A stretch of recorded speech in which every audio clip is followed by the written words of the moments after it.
Welcome. Have a seat.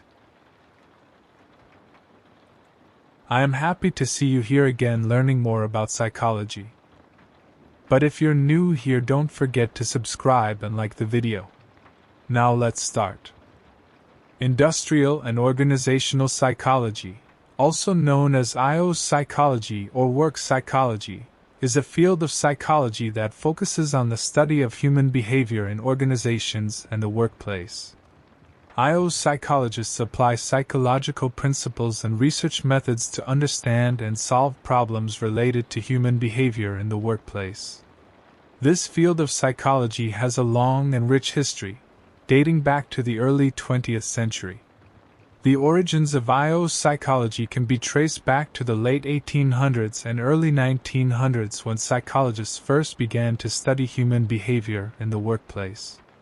At this time, psychology was a relatively new discipline, and many of the early pioneers in the field were interested in understanding the factors that influenced human behavior in a variety of settings, including the workplace. One of the first notable contributions to the field of IO psychology was made by Hugo Münsterberg, a German psychologist who is often referred to as the father of applied psychology. Münsterberg published a book in 1913 called Psychology and Industrial Efficiency, in which he applied psychological principles to studying human behavior in the workplace. He argued that understanding and improving human behavior in the workplace could lead to increased productivity and efficiency.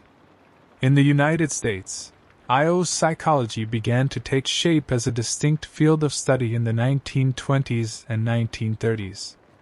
One of the key figures in the development of IO psychology in the United States was Walter Dill Scott, a professor of psychology at Northwestern University.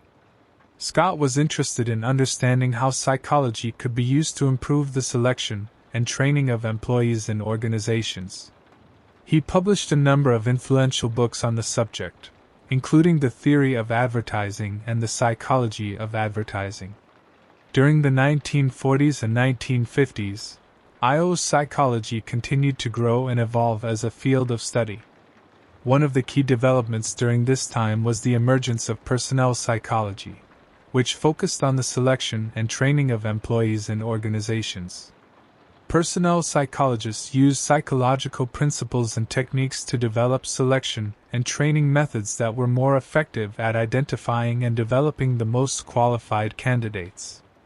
In the 1960s and 1970s, IO psychology began to shift its focus from personnel issues to organizational issues.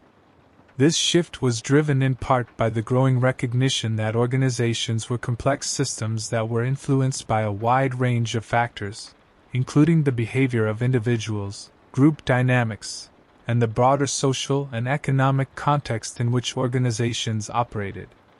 As a result, IO psychologists began to study a wider range of topics, including leadership, motivation, decision-making, and communication. In the 1980s and 1990s, IO psychology continued to expand and diversify, with researchers studying topics such as work-life balance, diversity, and globalization. Today, IO psychology is a well-established field of study that is recognized as an important contributor to the understanding of human behavior in organizations and the workplace.